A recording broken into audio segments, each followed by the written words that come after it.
forme hâtive et ne remplacez pas les organismes que vous remet la Belgique tant que vous n'êtes pas certain de pouvoir faire mieux. Messieurs, le monde entier a les yeux fixés sur vous. Que Dieu protège le Congo.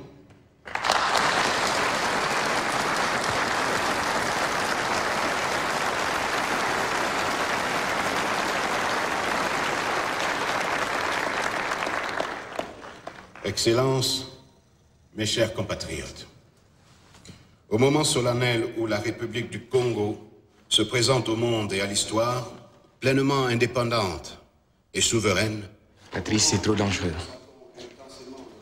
Tu as corrigé ce que tu as voulu. Est-ce que tu sais vraiment ce que tu fais? Tu veux vraiment les prendre à contre-pied? Tu l'as entendu. Tu veux laisser ça sans réponse? Que vont retenir nos enfants de cette histoire? C'est Kassa qui répond. Eh bien, écoute-le. Écoute comment il répond. Sire, la présence de votre auguste majesté aux cérémonies de ce jour mémorable constitue un éclatant et nouveau témoignage de votre sollicitude pour toutes ces populations que vous avez aimées et protégées. Nous ne les décevrons pas.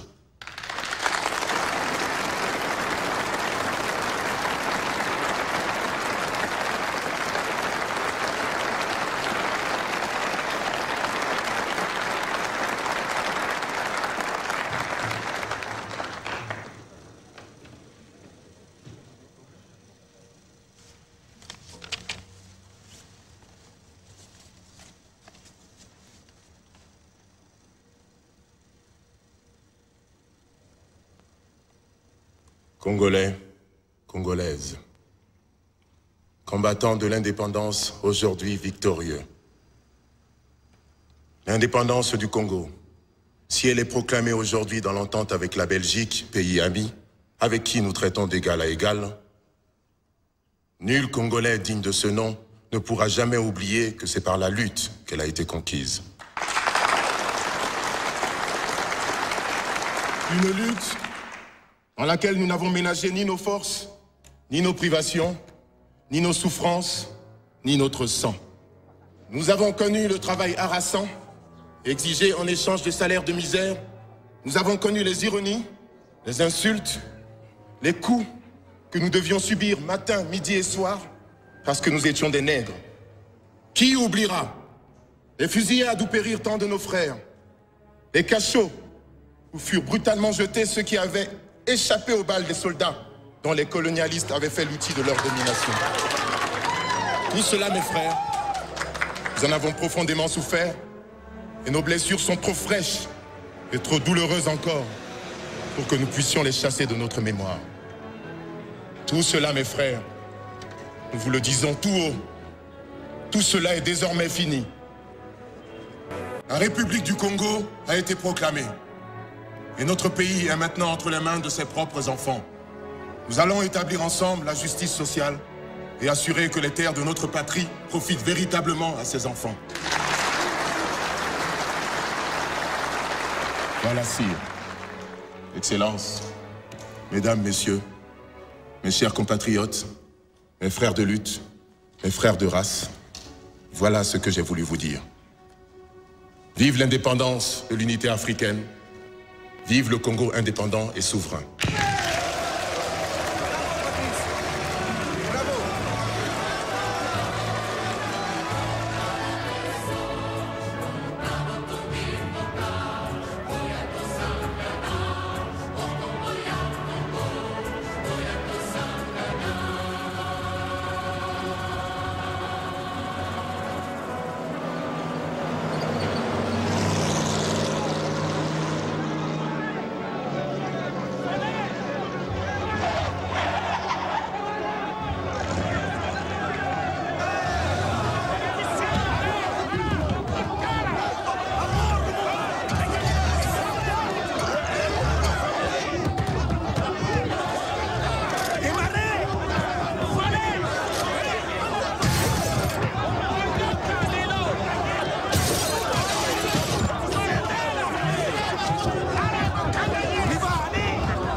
ne sont que des incidents isolés.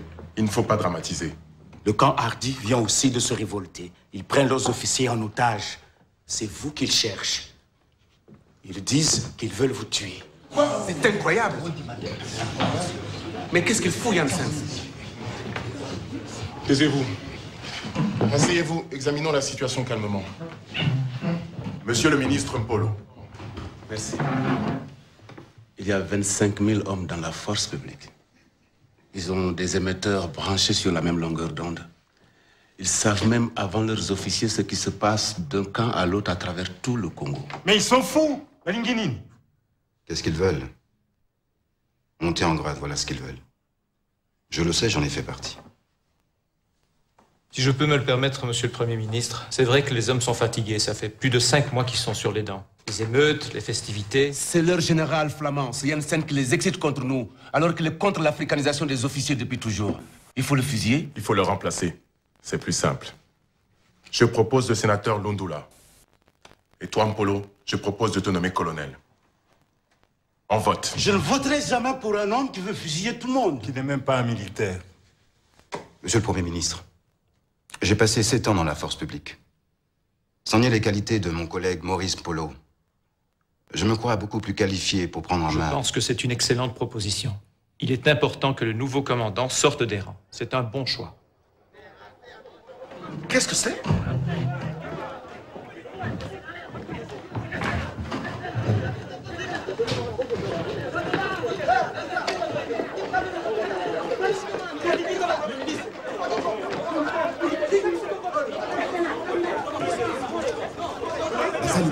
Mais qu'est-ce qu'ils veulent? Et la discipline militaire, les officiers?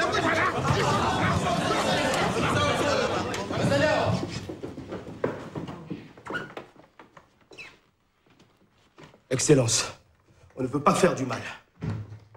On a une pétition. On vous demande de répondre tout de suite.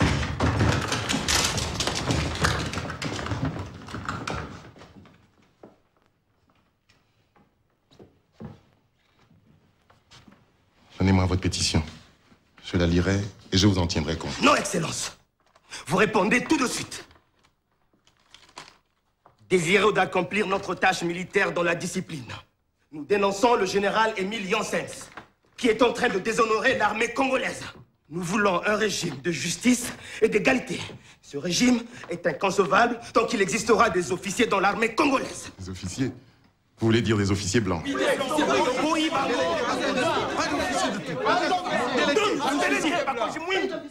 Je comprends votre désir d'égalité et de justice. Je n'accéderai à aucune demande sous la menace de vos fusils. Je vous demande de rentrer dans vos casernes. Le Congo libre a besoin d'une armée forte et disciplinée. On a déjà entendu ça. C'est Janssens qui parle comme ça. On veut une réponse tout de suite. Vous n'êtes même pas d'accord entre vous sur le sens de votre pétition. J'ai entendu votre indignation, je la comprends. Je vous parlerai moi-même demain, au camp Léopold, aux premières heures de la matinée, je vous le promets, vous avez ma parole. Maintenant, je vous demande de vous retirer et de rentrer dans vos casernes. Non.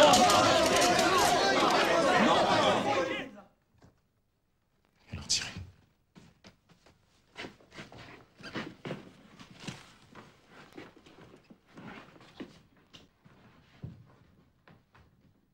Vous irez au camp Léo?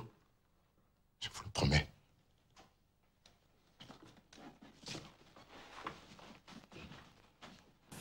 On a 15 officiers blancs, en otage avec leurs femmes.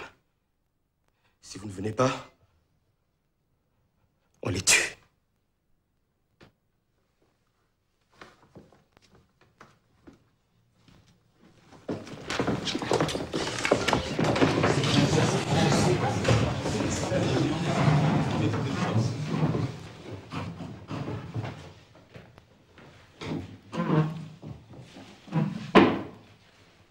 Messieurs, le conseil n'est pas terminé.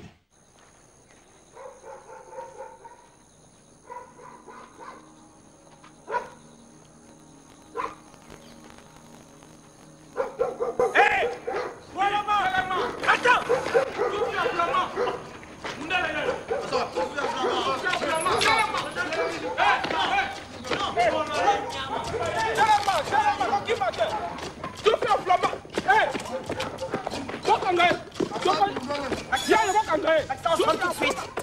Ils me font pas peur. C'est la force publique. Je prends leur matricule.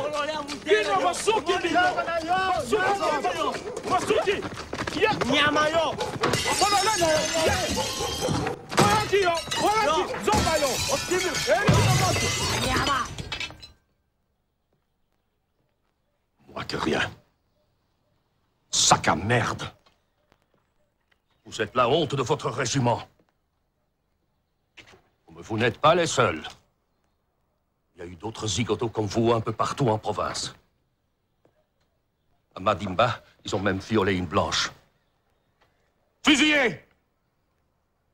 Vous déshonorez la force publique. Arrestation immédiate. Emmenez-les!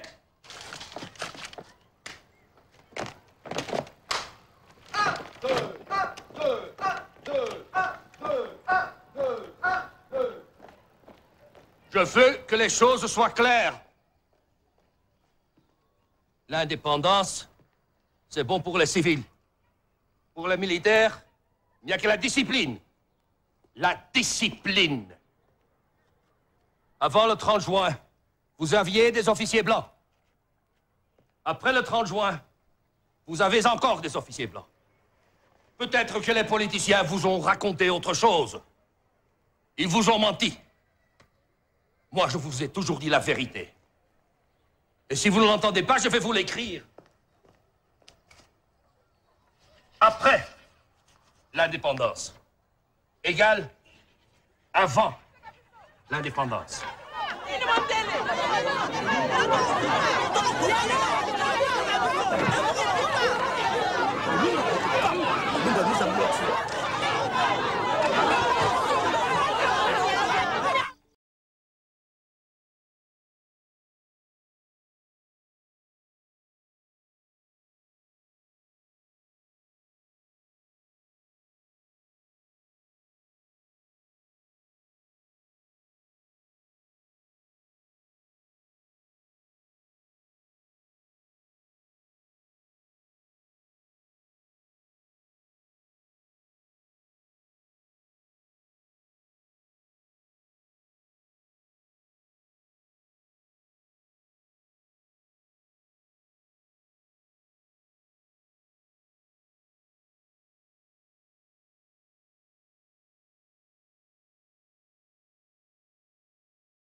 Il faut vraiment que tu prennes bien soin des enfants.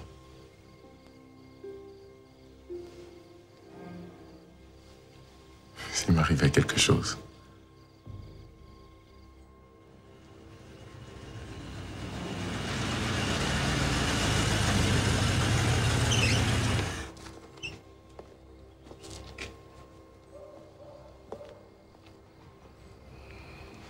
Général, vous devinez pourquoi je vous ai convoqué? J'attends que vous me l'appreniez. Moi, j'attends que vous m'expliquiez ce que veut dire ceci.